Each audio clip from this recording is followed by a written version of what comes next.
budget fellas. Today I have for you a budget legend himself, Quentin. If you guys may have been subscribers to the channel about 4 years ago, this was the guy who destroyed his local with a pure 10 bill, 10 on a budget. He's the one who inspired, motivated multiple budget players to strive to be the best with a cheap empty wallet. So now I'm gonna introduce Quentin. Well, Quentin is gonna introduce himself, to let you guys know a little bit about himself and how he chooses to play Yu-Gi-Oh! And how he traverses the lines of the top tier meta with an empty wallet. Quentin, talk to us, my guy. Hi, everybody. Thank you. Let me just first say, thank you about having me back on the channel. It's an absolute honor to be here. Love inspiring all of the local budget duelists, much like myself, all on an empty wallet. But yeah, as you mentioned, longtime fan of the channel and a even longer time Yu-Gi-Oh player. I've been playing it for the better part of a decade now. I think I originally started with the first Blue Eyes structure deck. Oh, wow. I came in just before that. It was Zodiac format when I joined. So I've been around for a very long time. Big locals fan. I've attended some regionals. Fun fact, I didn't tell you this. I actually just got my judge certification about 2 months ago. Wait, what? So I'm also an official Konami judge. I'm an official Konami judge. Bro, that is if you need crazy. me judging any event, man, I can do it. Yep. Congrats. Well, I love to hear that. I always love having you on the channel. You're such an inspiration, man. You're such an inspiration. Like you bring so much value. I remember that video inspired so many players. Because at the time, there was no sword souls. There was pure 10 at the time. It wasn't. And some of the decks at the time were ridiculous. And there you were toppling these decks with and the strategies you had, the lines that you played, like, oh, questionable, like, bro, what are you doing? But nah, the results is what speaks. And like, nah. And I know for sure the deck you are gonna be introducing here today for sure is gonna have some spice, because that's what I love about Quentin. Quentin always has the spice, man. This guy is always cooking something very. And I had a quick conversation with Quentin, and he was like, bro, Budget Duelist, I've been playing this Voiceless Voice deck, and I'm steamrolling the best decks in my local, and I want to come on the channel. Like, I was like, nah, bro, I want you to come on the channel. It's like, what? So definitely. So today he's gonna be breaking down that deck profile and giving us some of the insight and the lines that he play that allows him to play so well versus some of the best decks in the game. So Quentin, let's talk to us. What exactly have you been doing with this deck? Give us some of the results. Tell us some of the decks you've been playing against and how you've been able to dominate with a deck within that price point when Yu-Gi-Oh is so expensive now. And I'm watching the deck profile. I'm not seeing some of the most expensive cards, almost played cards. I'm seeing no Charmy. I'm seeing no Impulse. I'm not seeing nothing. And bro, talk to us. Yeah, so I mean, honestly, this deck used to be more expensive. At one point it price peaked because this was one of the original adopters of Dominus Purge, because it's an all-light archetype typically. So you would play Dominus Purge in that. And I got my copies of Dominus Purge for $10 back when they were on the cheap. Bro, and then I just saw them climbing up and up and up. And I'm like, Voiceless Voice doesn't need this. We're fine. We're chilling. So I offloaded those, and it enabled me to buy another pet deck that I'm actually testing right now. But Voiceless Voice still continues to get results. I won a handful of locals. Got top 4 at a local case tournament that had like over 100 people at it once. So it breaks backs for sure. That is great, man. That is great. So okay, what exactly is the strategy of this deck? So Voiceless Voice, in my true spirit, it's a control deck. It's a grind game. It's all about resource management. You're not necessarily like blowing out your opponent, but everything really does revolve around Skull Guardian. He is the big bad boss monster, and it's just basically a reoccurring no cost once per turn Omni Negate. So what's not to love? It turbos this out before Nib is even playable. So it plays under Nib. It can play under things like Effect Veiler, Imperm, The only cards that really hit this were Shifter and Droll, and once the ban list got updated and Shifter's limited to 1, like no one's playing it. Wow. So like you kind of maybe have to dodge Bystials here and there, but other than that, it's surprisingly versatile. It's got a great starting board, but it also just plays enough cards that are effective board breakers that you can just dismantle your opponent's setup while you're going full combo. It's gorgeous. Great. Okay, you said it's very effective, or effect Villa and Imperm is ineffective again. Why exactly is that? So you've got a couple of in archetype ways to insulate yourself. So first breakdown, it's a ritual deck, very similar to Mitsurugi. Unfortunately, we are in the Droll format. Yeah. Any ritual deck is just gonna get cooked by Droll, man. Like there's nothing you can do. It's so bad I've debated maining the one crossout designator, but we're just gonna stick with the Call by the Grave and call it a day. So you're okay against Effect Veiler and Imperm, depending on when they want to hit you. You can insulate yourself in some ways if they try and hold on to it too late. With this deck, if they hit your normal summon, it's still a little iffy, but you do have cards like Trias Hierarchia, which is really important to the strategy for a number of reasons. But if you do open it up in your hand, it is a quick effect while in hand or in grave to tribute a target fairy monster, which means you can use that to dodge Effect Veiler or Imperm to allow your effects to resolve. But also you just get to play Saravis, like probably one of the, like he's just the GOAT. Yes, he's like an OG ritual card. Just discard, negate the target. You're good, man. So very strong. Oh, okay. All right. That's great. And then you can't sleep on this card. This card is the one card combo. It's what makes everything churn and just like keep pushing for advantage. But the key part is the protection here, where if you control low, Prayers to the Voiceless Voice, which is like the main primary starter, and any light ritual monster, your opponent cannot target any light monster with card effects. Oh wow. Any light monster, which has some really crazy applications as we can get into later.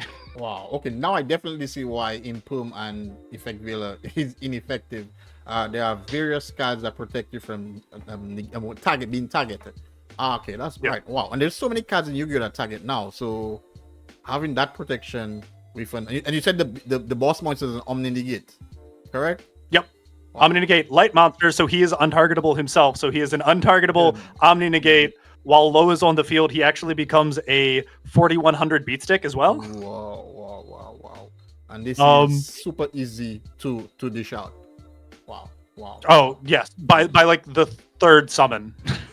like I said, you play under Nib. You just turbo this card out all day. It's free advantage. I've played this deck in the past, and it's been so troublesome. I would remove this card off the field, and the moment I beat my eye, he'd be back. All right, like he floats. Like how, bro? Like it's an Omni Negate with massive attack. Yes, this card, bro. This card, it floats. It floats. Why? Like you remove him from the field, you banish this card from the graveyard, and it floats. You just summon another one from deck. It's free, bro. Nah, like jeez, like wait, a 4K beater. That has an Omni Negate and floats, and it cannot be targeted by inactive cards. Sir. Yeah, that sounds that sounds a little scary to me. That's I definitely see why this deck has been putting in the work. Definitely. So okay, what are some of the matchups you would face at your locals?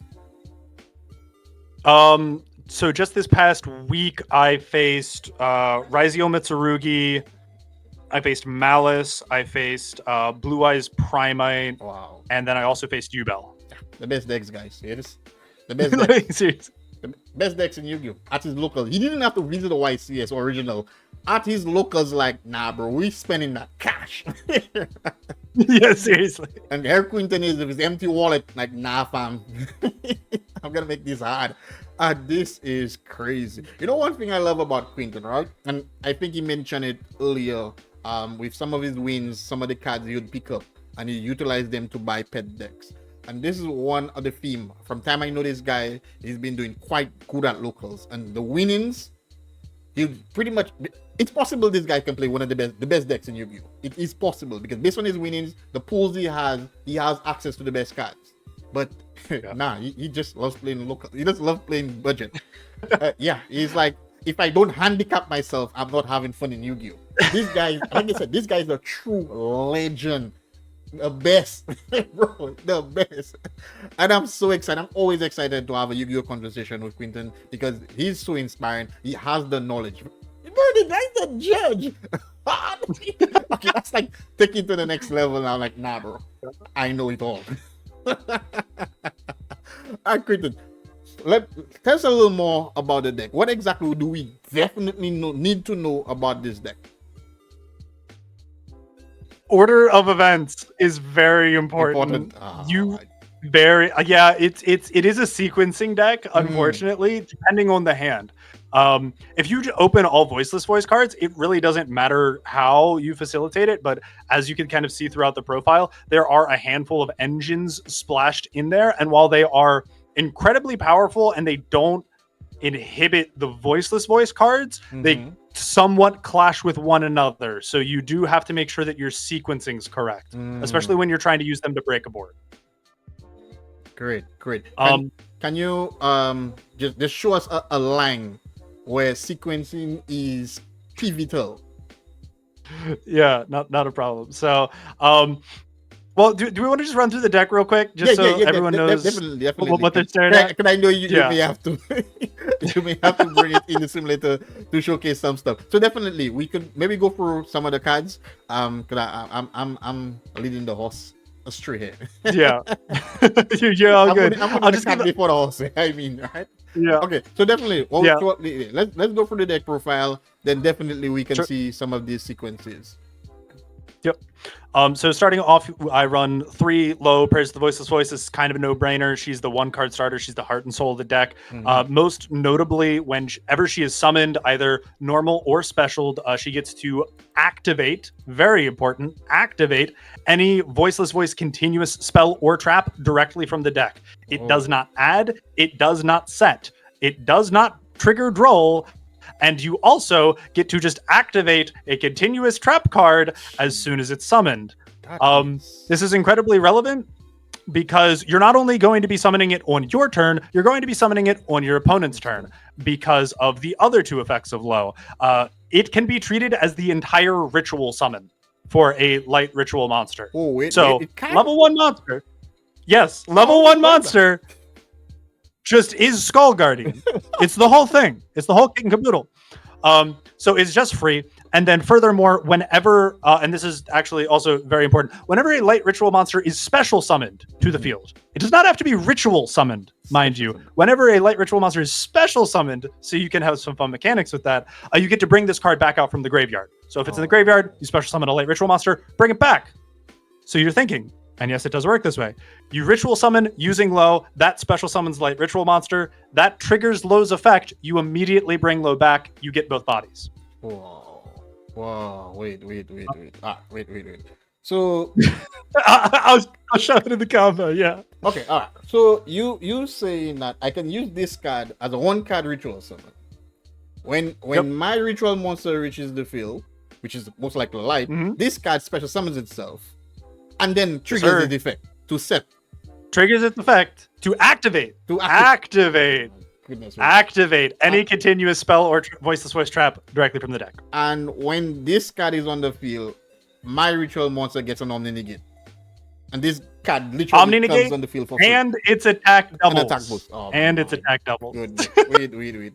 Bro, this 1 card. What? Yep. It's the heart and soul of the deck. Everything's about low. I've debated buying QCRs. I'm not gonna lie. She's such a good card. It's almost worth it. Okay, wait. You spoke of the continuous card earlier, which protects from being targeted. This is also oh my god. So this can active. Wait. So all right. Let me calm down. Let me breathe. Woo. This sounds too good to be true. I played against the deck a few times, but it never kicked in. It's not very common. It's not very common anymore. So like no one's playing this. This activates this card, which is a searcher in itself, right? Correct. So Yes. this searches this protects. So I get to special summon a searcher that searches a searcher that also protects me from targeted. And that card that allows me to search the searcher is also protector and also gets my boss monster a double attack with an Omni Negate. And yes, sir. It's a 1-card ritual summon. Okay. Alright. Yeah, you can take my money now. You can take my money now. Yes, sir. Definitely. That all $8. All $8 that it costs. For only That's what I'm $8, saying. guys. For only $8. The playset is $24. And that in itself, wow, guys. It's value. A meta contender deck. Meta contender deck. Talk to me, guys. Talk to me. Let's go. Yeah. So you've got 3 low because she's a 1-card starter. Diviner of the Herald, also a 1-card starter. Not the way you think she is. Because we actually care about the seldom used second effect, which is if this card is tributed, special summon a level 2 or lower fairy monster from your deck. Which is low, I'm guessing, right?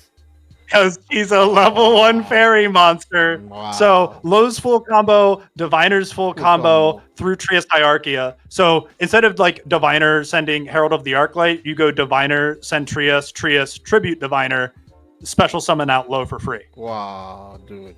And we just spoke about what Low does. It all comes full circle. Full circle. That is. So yeah, 3 low, 1-card starter, 3 diviner, 1-card starter. Barrier of the Voiceless Voice, not technically a 1-card starter because you still need the levels to be able to ritual summon, but it's a great 2-card piece.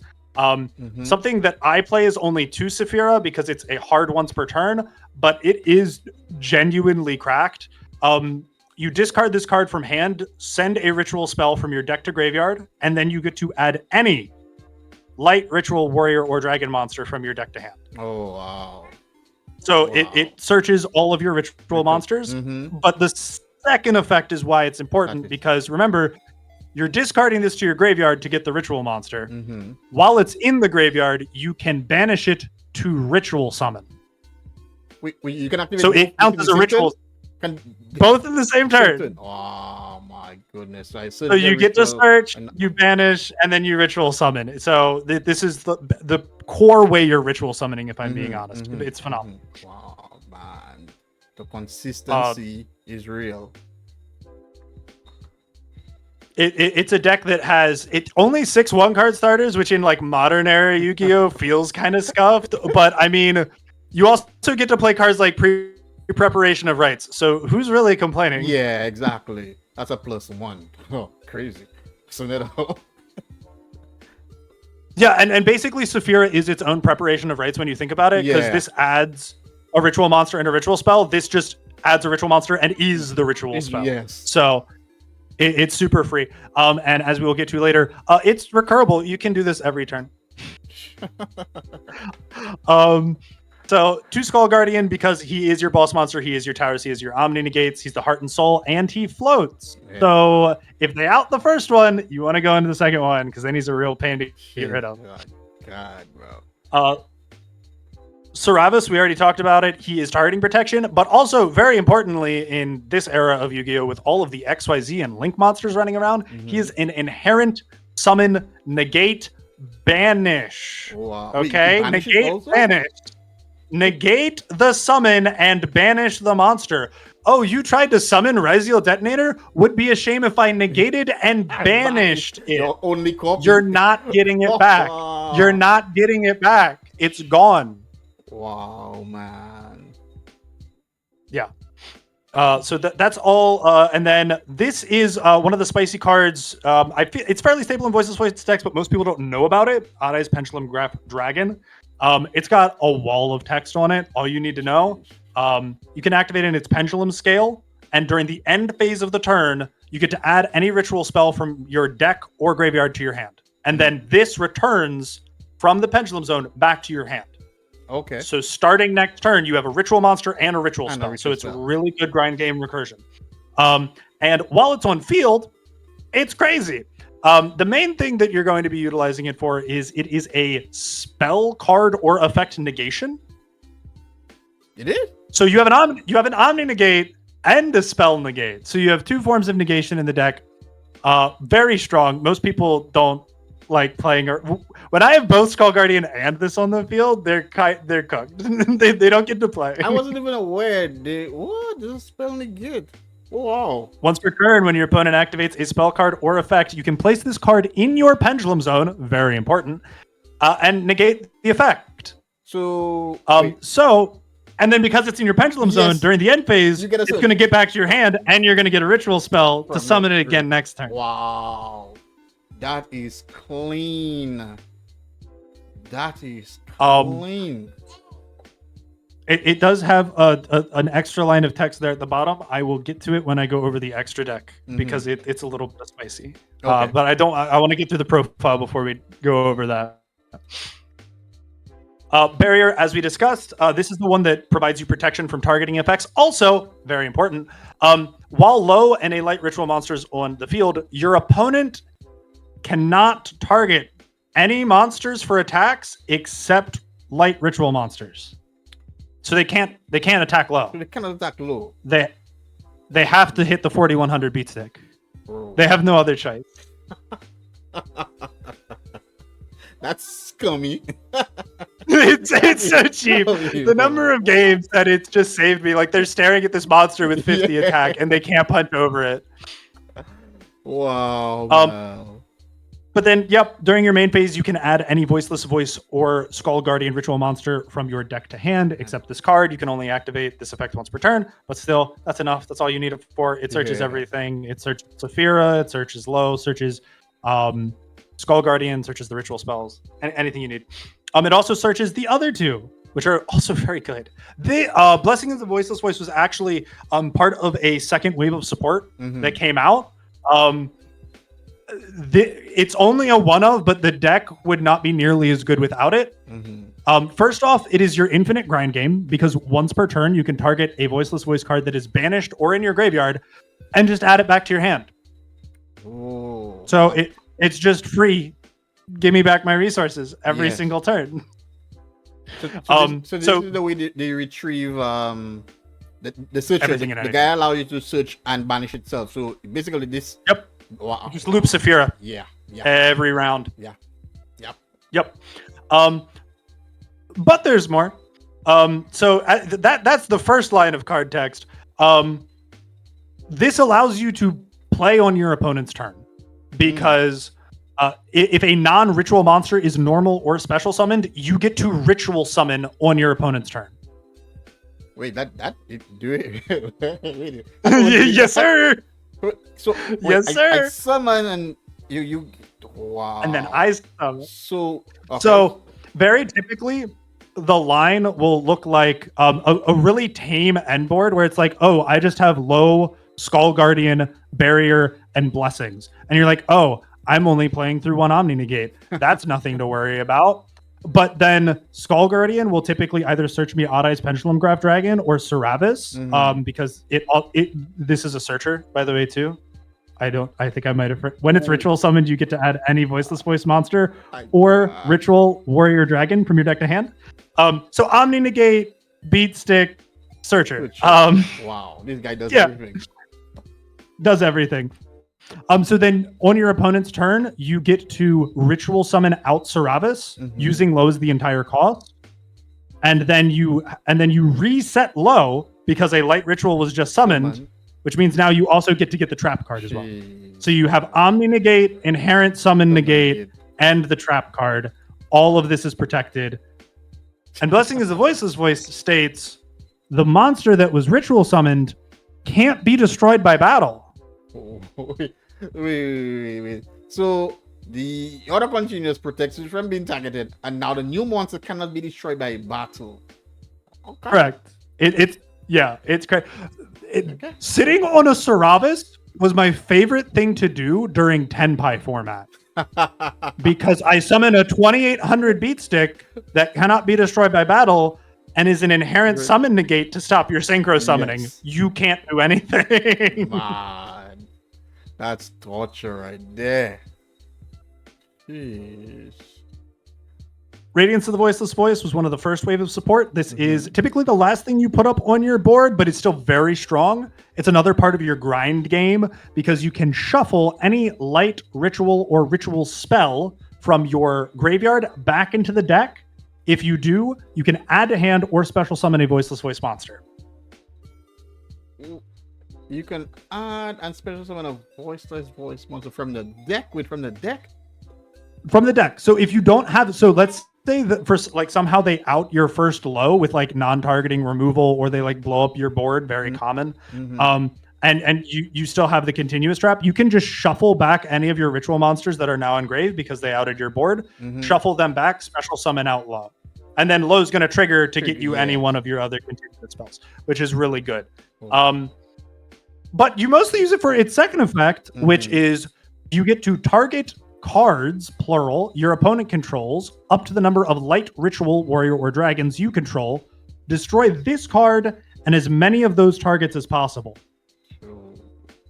So if I control 3 ritual monsters, I can target 3 cards my opponent controls, destroy the continuous trap, destroy those 3 targets. Wow. So once I have an established board state, I use blessings every single turn and just grab this back, and it's a pop 3 every single turn. God, man. The recursions are nice. Dude. After that, some basic ritual staples. You have to run your ritual spell. The only thing to note with prayers is if you are actually hard ritual summoning using the ritual spell, you can only tribute light monsters in order to do the ritual summon. So it's a knowledge check. All of the other ones I do not believe have. No. So Saphira doesn't have that restriction, and then also Blessings doesn't have that restriction. So you can use hand traps for them, but for prayers specifically, you have to use light monsters. Okay. But honestly, it very rarely comes up because you have so many ritual monsters. They're all level 7, so you can tribute other ritual monsters if you have to. Trias Hierarchia is a 9. Yep, is a 9. Diviner level modulates to become an 11. Low is the entire thing. And we play the best ritual package ever made. No one can tell me that Nadir's Servant and the Dogmatica Maximus isn't the best ritual support. It's the best. I'm sorry. It's like pre-prep goes +1. Yes. Sure. Nadir's Servant goes plus like 5. It's so crazy. Oh my god. So yeah, triple Nadir Servant, 1 Dogmatica Maximus. There are a couple, obviously the entire extra deck is built around the fact that I'm utilizing Nadir Servant, and I also side Ultimate Slayer because there are just so many good targets, and it just really helps do break boards. Yeah. And then my personal spice, which there are so many reasons why it's so good. Yeah. I've been waiting for it's just the smallest Ryziel package you've ever seen. It's just, it would be 3x if this wasn't the best card in Ryziel. Unfortunately, this card did have to go on the ban list. Like, I get it. It's probably going to 1 soon, and I'm going to cry. But this card is just broken. If you don't know, it's a custom card. It is an inherent summon that sends a monster from the extra deck that is extension to go into an absolute unit of an XYZ monster. So typically, I will always, if I have this in my hand, you always start with X because summon X, send Mereological Aggregator, search Sword, special summon Sword because you control a Ryziel monster, and you just get to make a 3-material Ryziel Detonator with a Mereological Aggregator. So this represents a pop 3 and a negate. Yes. So, for a 3-card package. That, by the way, doesn't commit your normal summon. Yes. Like, what? That just makes it's so free. When Ryziel first came out and it was like Ryziel and Malice everywhere, I was playing Voiceless Voice. I threw the just this small Ryziel package in. It was 3x Ryziel at that time. And this just single-handedly won me games into pure Ryziel players. Wow. Because it's just like, okay, cool. I summon X, and now I use Mereological Aggregator, target your detonator. I'm chain blocking my X Ryziel. Yes. So your presumably you have to field spell negate here to stop the Meteorological Aggregator, or use your Eclipse Twins in order to pop float. Either way, I'm burning through your resources. Yeah. I'm still getting my sword, and then I'm going to summon my sword. You have to use another detonator material. Edgewise, I get my own detonator, and you're cooked. So, like, I bait out 3 interruption with 1 card, and then I get to play full Voiceless Voice combo. Voiceless Voice, so, right. It's just free real estate. The opponent goes dumbfounded, like, bro, what are you playing? Yeah, exactly. So many resources at the Ryzel card, because I'm thinking, like, yeah, definitely playing Ryzel. Like, nah, bro, I'm not playing Ryzel. There's my real pick. Then I activate Nadir Servant, and then this is like before Mitsurugi, so they're like way confused. So that's kind of the part that I was mentioning when I was discussing sequencing is if you do ever open hand of X Ryzeal and Nadir Servant, you've got to go through your whole Ryzeal line before you go through your Nadir Servant line, or else you're locking yourself out of the extra deck, and you're not going to be getting the detonator. That's all of the main. That's actually the core build. The rest are just like staple hand traps, 3 Ash, 3 Droll, just because Maul Charmies don't really hurt this deck, but you don't want them to resolve anyways, so you might as well stop them. Fualros, because so this deck doesn't. So Fualros only hits if you special summon out of the extra deck or the main deck. The only summoning out of the main deck you might do is Tribute Diviner Summon low. So Fua goes like draw 1, so it's a net even card. So it's not that great. Perulia hurts a little bit more because ideally you're going to be summoning from the hand like 2 or 3 times. So I still like having Ash Droll in there for those. Also, Ash is probably the best generic hand trap, and Droll just straight cooks this whole format. Yeah, this whole format. Yeah. The whole thing's just... I'm not playing Yu-Gi-Oh without Droll. No. Imperm is in there, honestly, as a board breaker. I almost never use this as a hand trap. If I'm going second, I will hold this, because if you pair Imperm with X Ryzeal and Nadir Servant, you are breaking any board in the game. I don't like show it to me. Like I cook Mitsurugi, I cook Malice. Like there's no problem with either of those. Called by to stop enemy hand traps. Droll still cooks you. Your ritual deck. You get to play around it a little bit. You can still end on the Omni Negate if your opponent trolls you. Which is great, but that's about the best you can do. And then again, similarly, talents. We're in a hand trap heavy format with the Perulias, with the Drolls, with the Ash Blossoms. If you can bait out a hand trap or 2, and then just talents rip their hand for their best starter, they're not playing through 1 Omni Negate plus like the recurability of this deck. Great. Extra deck gets spicy. This is where the fun comes in. Yeah, I can see that. So, going over some of the like expected cards, Salamangreat Alamirage plus Secure Gardna. You have to do this occasionally for really icky hands where you hard open Maximus and you didn't see Nadir Servant. That way you just normal summon low, and then you can link off the low into Alamirage, link it off into Secure Gardna, Maximus, banish the Alamirage, and Maximus just is the full ritual tribute for Skull Guardian. So you get full end board anyways, plus you got to go through Maximus for plus advantage. A couple of Maximus targets. Meteorological Aggregator not only obviously works for the Ryzeal package, but also works for the Nadir package. Entices are great. Herald of the Arclight, phenomenal. I still play Omega just because it's more free recursion. Why not? It's just, I could just keep looping things. Fairjeet and Garura, both just for more consistency. Sometimes you see multiples of one-ofs or like once per turns, like opening 3 Nadir Servant feels really crusty. So let's just draw into new better cards. Underworld Goddess for towers, because that's one of the few things that this deck does struggle with. I've been playing this deck so long that I remember Pearlies and the 5 Mat Noir, right? And the Stray Makanko deck that I would have to play against. So weird things at locals made me respect towers. So we play an Underworld Goddess. You have absolutely no problem just throwing materials out on the board. You can summon this very, very easily. Dynamundo.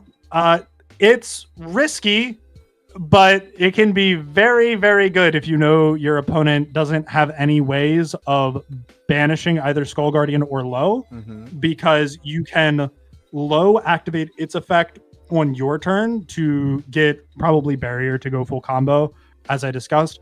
But then you can just link summon Dynamundo into the Skull Guardian and the Low, using the Skull Guardian and the Low. And then on your opponent's standby phase, Dynamundo, bring back the Skull Guardian, and then Low will trigger because this was special summon.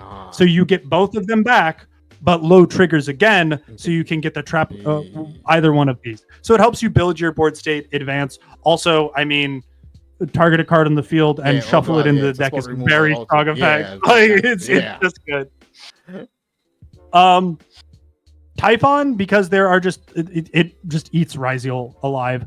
And your ability to play on your opponent's turn is really strong. So there have been a number of games where I'll just like set up blessings, normal summon like a hand trap, go into like Typhon first. So I like normal summon a hand trap, go into Typhon, prevent my opponent from being able to activate Detonator, spin a few things here or there, just activate blessings, sit and wait.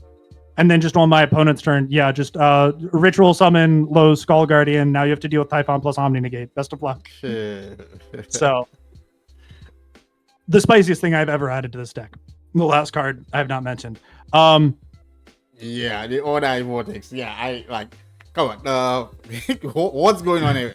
What's going on here? So remember when I said Odd-Eyes Pendulum Graph Dragon had another effect? When you do the spell Trap Negate, you place this card in your Pendulum Zone. And if this ritual summoned monster is placed in the Pendulum Zone, you get to special summon any Odd-Eyes monster from your extra deck. Ooh. You just cheat it out for free. Wait. So spell trap. Bring her back again for those at the back. Yeah.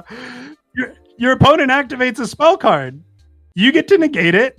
You place this in the pendulum scale, and then you get to special summon any Odd-Eyes monster from your extra deck. And its effects are not negated. And Odd-Eyes Omni Negate also. Wait. Another Omni Negate. What? So this is there is it requires a lot of setup, and it only works in a very specific set of circumstances because how the Odd-Eyes Vortex Dragon Omni Negate functions. You have to shuffle a face-up Pendulum monster in your extra deck to have the Omni Negation. But right now, Odd-Eyes Pendulum Graph Dragon is going to be in your Pendulum scale, not face-up in your extra deck. So most people overlook this thinking, it's not an Omni Negate. Why would I want it? But I play a Ryziel package. So they activate Detonator, pop my own Pendulum Graph Dragon. It goes to the extra deck. I have a live Vortex. So you have played through Skull Guardian Omni Negate, Spell Negate, Ryziel Detonator pop 2, and Odd-Eyes Vortex Dragon. Goodness, bro. That is spicy. What? I've never seen this. I was so confused on why Vortex was in the extra deck, but now right, like how are you getting this out, man? The spice is real. Can you say this guy? Nah, he cannot be stopped. The creativity. Yeah, if your wallet is empty, you just have to work with creativity, and this is where you see Yu-Gi-Oh at its finest, as you can see. Oh my god. Man, this is crazy. I love it. I love that spice. I really, really love it. Jeez, man. Okay. All right. Okay. Let's see. Okay. Now, I always say this on the channel, right? Extra deck, side deck is spy deck is always subjective, really based on your locals. So I'm thinking based on the extra deck you have and we've read all the best decks in your locals. So I think this should be a custom extra deck because when you guys go out to YCS or not big events, the decks he mentioned, which are the best decks in Yu-Gi-Oh, which are his locals, are most likely you are gonna face. So I guess this extra deck here may just be an extra deck that you could definitely try in your build. because he's playing against the best deck. So talk us through the extra deck you rocking there. Sorry, I mean the side deck. My apologies. Sure. I mean side deck. Yeah. So with the side deck, the only thing I would maybe cut is the Dark Ruler no more. But I took a more board breaker approach. Like I said, I don't really like hand traps going second. A lot of the hand traps are actually more defensive tools to allow me to play through my opponent's hand traps, right? So just like ashing the Mulch Armies, being able to stop the Droll and Lockbirds, things of that nature. So when I going into like these really crazy like Mitsurugi, Malice end boards, I wanted really big blowout cards that I don't mind drawing for turn. Because the worst feeling is having 5 engine cards and then 4 turn after your opponent is gone full combo, you top deck Droll and Lockbird. It just doesn't feel good, right? Like I don't want that feeling. So I decided to play a large number of board breakers. Thrust got reprinted. It's still kind of expensive, but like $7 compared to like 50, 60 that it was. Exactly. Yeah, the 120 that it was when it first came out. They can take my $7. Thrust can search you. Ultimate Slayer is another really blowout card. Your opponent can't activate monster effects in response, and then you've seen the litany of great targets we have. Myriological aggregators, Entisses. It's so plus. Every like. You are breaking their board and gaining card advantage. There's no reason not to run it. That's like having your cake and eating it. That is. It really is. Lightning Storms for back row, because back row decks can kind of be a pain. Things like Labyrinth, there's some Labyrinth in my locals, but also just like Lightning Storm is pretty advantageous against both Ryzeal and Malice, because like Malice, you're hitting the trap cards. They can only recur one of those a turn through, I believe it's White Binder. Don't quote me. I don't play that much Malice, but I know that one of their link freeze allows them to add a trap from their graveyard back. But they're only getting one of those back returns, so they don't really have that much recursion. So just blowing all of them out at once forces them to trigger, which really breaks up their interruption. It stops their field spell. It's even more important into the Ryzeal Mitsurugi matchup, because Lightning Storm is going to bait out the trap card Omni Negate, or else they lose the Omni Negate and their field spell, which is just 2 forms of interruption right there that you get to out immediately. And because they're tributing their big ritual monster, you're also baiting out that Regeki. So you get rid of like 3 problem cards for just Lightning Storm. So it's really great. Similar concept behind Evenly Matched. You're not looking to OTK in this deck. You don't really need your battle phase. So Evenly Matched can just like clean up a lot of problem children if they let you get that far. These cards pair really well together. You Lightning Storm, they Omni Negate. You say, okay, funny joke, Evenly Matched. Keep 1 card instead.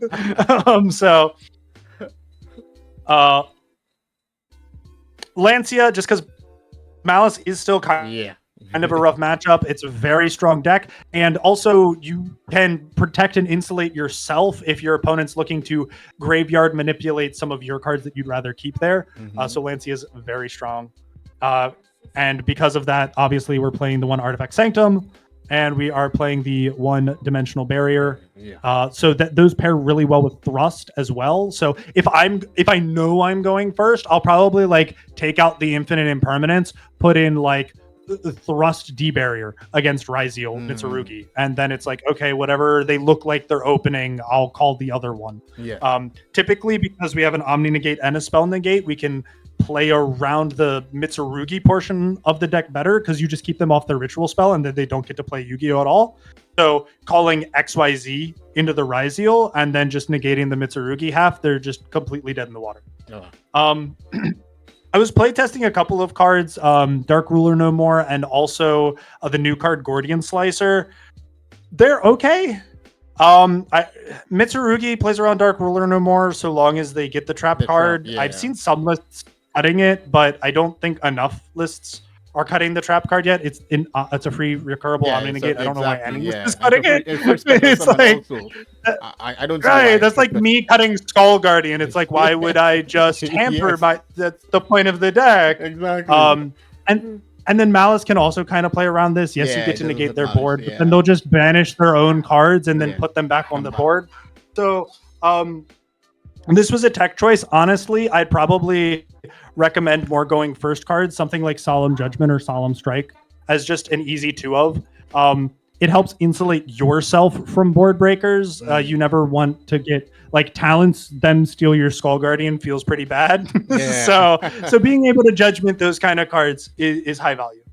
Of course, definitely. Yeah, the side deck is definitely very strong, very thorough, and like I said earlier, it certainly plays against the best decks in the format. So I definitely see the choice, and I definitely understand. Because I'll just come and ask you about why you felt that Dark World No More wasn't much of a threat, but now I clearly understand. Certainly for the Malice matchup, thinking about it, doesn't really work. It doesn't do anything. Yeah, at all. Like, And Mr. Rugi, the counter trap card is always a thing, always just active. eats you alive. Yeah. And even in the Mr. Rugi Ryzel matchup, even if you were to Dark World No More, the field spell is still somewhat of an interruption because the attack. Oh, 100%. Yeah. Because the exceeds are still gonna have the attachment. It's like like they could let Dark Ruler No More resolve and they still have an Omni negate and a monster effect negate without doing anything. So it's like obviously they're gonna negate it, but even if they don't, they can still play. What's the point? Exactly. So I clearly understand. Makes sense. I love the side deck. Side deck is definitely very optimal. So what in some of the decks you mentioned, which of these decks would be your toughest matchup?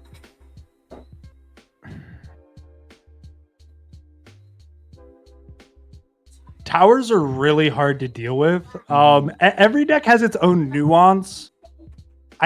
I struggle to think of one that's a really hard matchup. It was Malice back when Shifter was at 3.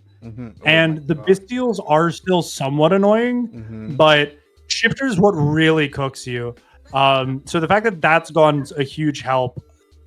One of the weak points of Voiceless Voice, obviously your graveyard, you want to recur all of those resources. So the banishing of Malice does kind of hurt.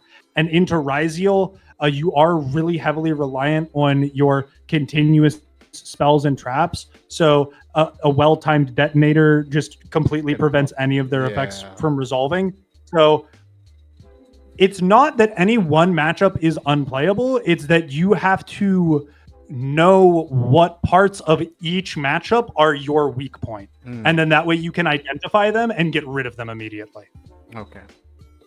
Makes sense. Like when I'm playing into Mitsurugi Ryzeal, I do not care about the Mitsurugi cards at all. I'm just worried about getting Detonator, honestly, back in the extra deck or banished. Those are the only two places I want it. It's not in the field. It's not in the grave. Like, it has to be gone completely. Yeah. Certainly. So Detonator is the problem.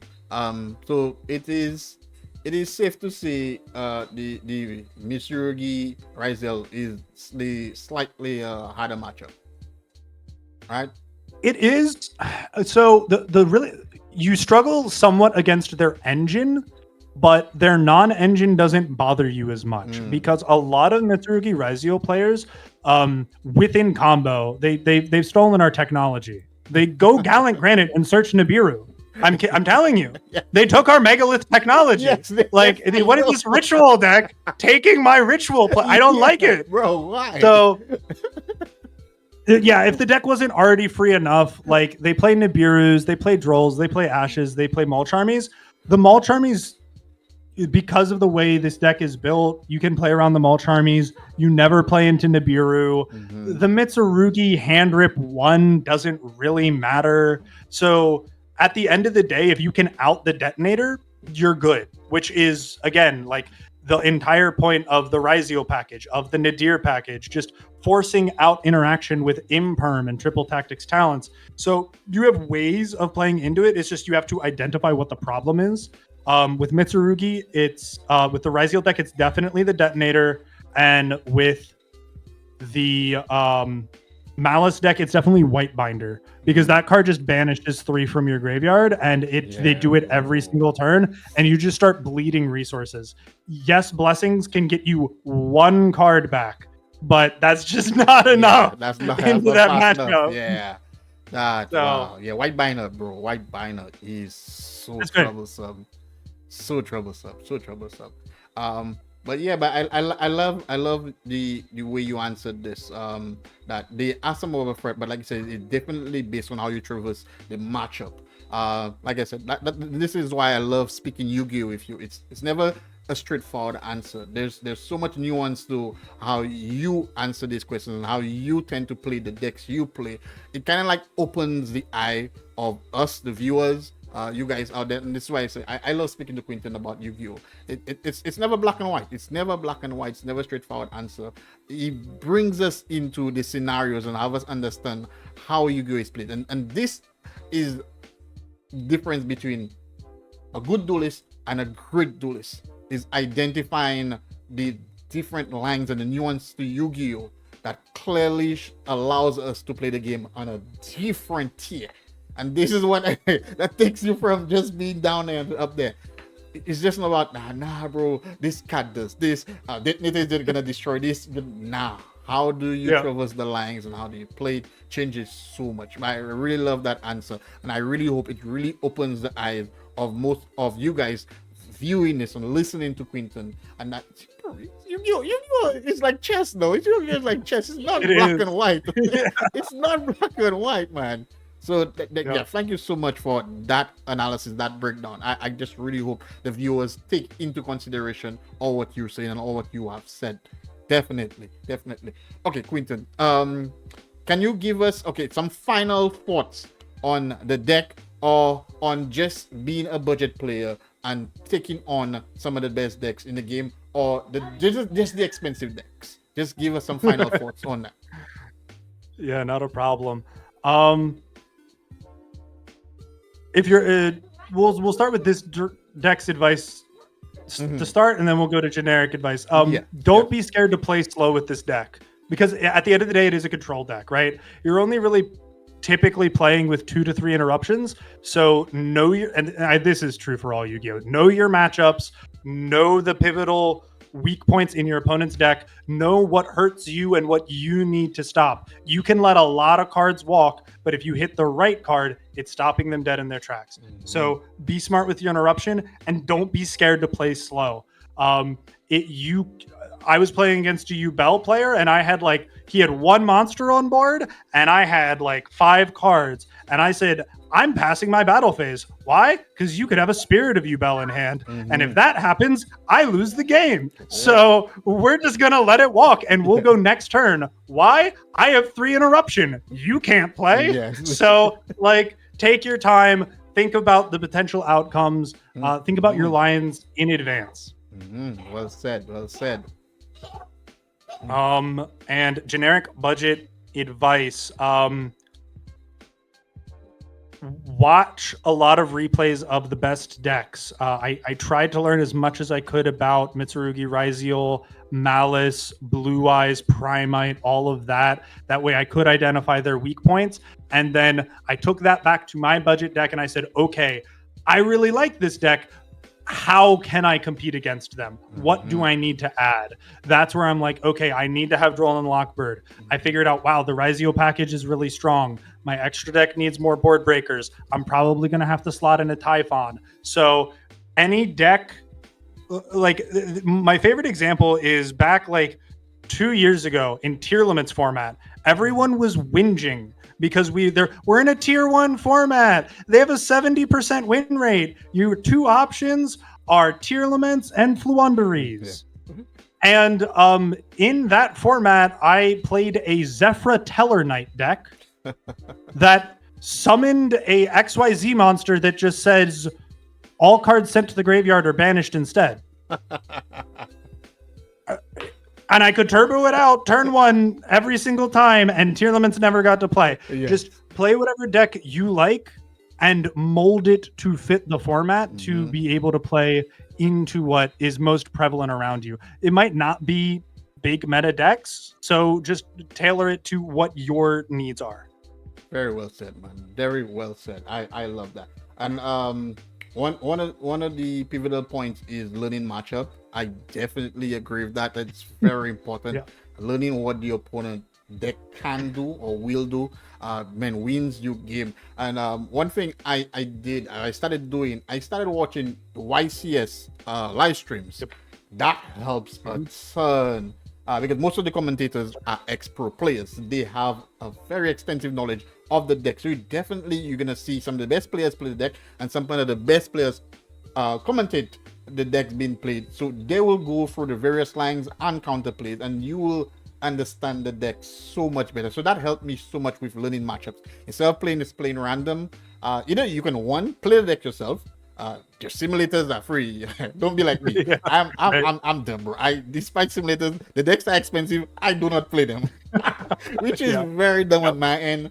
Don't do this. So yeah, there are simulators. You can learn the matchups, play the decks, watch some YCS, and once you learn, you are gonna like, oh wow, I can interrupt here because I play this deck. I don't like when somebody interrupts me here. So this is a choke point. Yeah, definitely. So that is very important. Matchup is very key. Very much. But I love the advice you give, guys. Like I said, the advice Quinton giving here, top tier. He's a very good player. And he's a judge. Yeah, I'm gonna keep slapping that in because that is next level flex right here. The guy knows his stuff, man. Knows his stuff. Oh my goodness, bro. I love this session. I love this deck profile you broke down, and I love your concept of the game.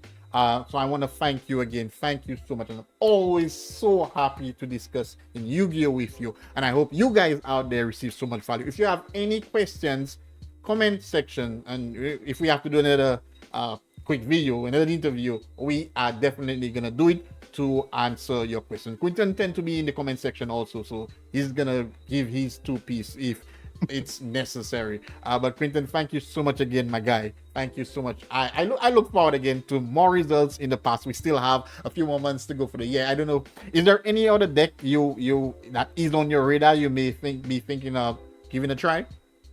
So I did mention my pet deck, and if we need a follow-up video, we absolutely will do it.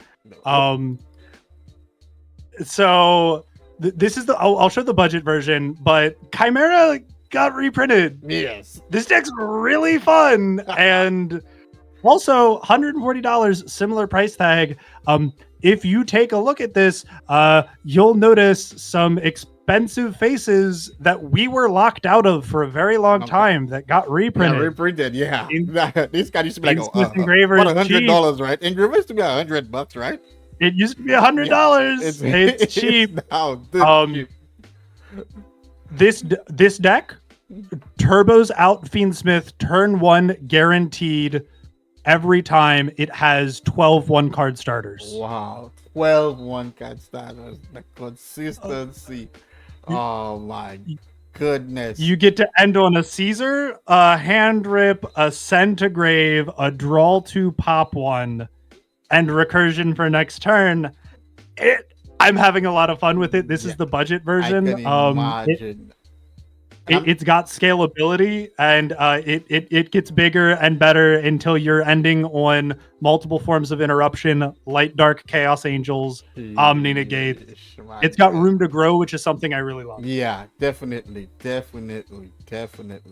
Oh, that's great, man. I'm looking forward in the event you do rock the budget version and see some results. I'm looking forward. We can have another discussion. But I definitely love the Chimera deck. I believe I tried it. I featured it maybe once on the channel, and the consistency was crazy. The fact that I ended on a possibly pop a board with multiple pops and rip one from the opponent hand.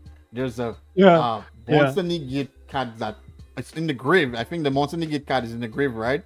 Once you have a Chimera card. Yeah, bro. Nah. So just real quick, as a teaser for why I love this deck so much, the number one way you get rid of Wave High King Caesar is targeting negation, things like Imperm. So not only do they have a monster effect negate, but they have a targeting protection. Yes. So you negate their negate. Bro. You have Caesar, 2 summon negates, a monster effect negate, a hand rip, a pop to a draw, follow up for next turn. It's good. It's fun. It's good. And all these negates are in the graveyard. So that is... Oh my god. That is phenomenal. I love this deck. I may give it a try. I haven't played it in a while because some of the cards got expensive. So definitely I know they've been reprinted. I may dabble with this deck again. I may definitely dabble with this deck again. Oh my goodness. But again, bro, it was great having you. Very thankful for coming on. It was very insightful. Your knowledge again is up there. So I'm really looking forward to posting this video and getting feedback from the community. And I know they're gonna love it. They loved the last one 4 years ago. They're gonna love this one because you that great, bro. The legend himself. Quentin, the legend himself.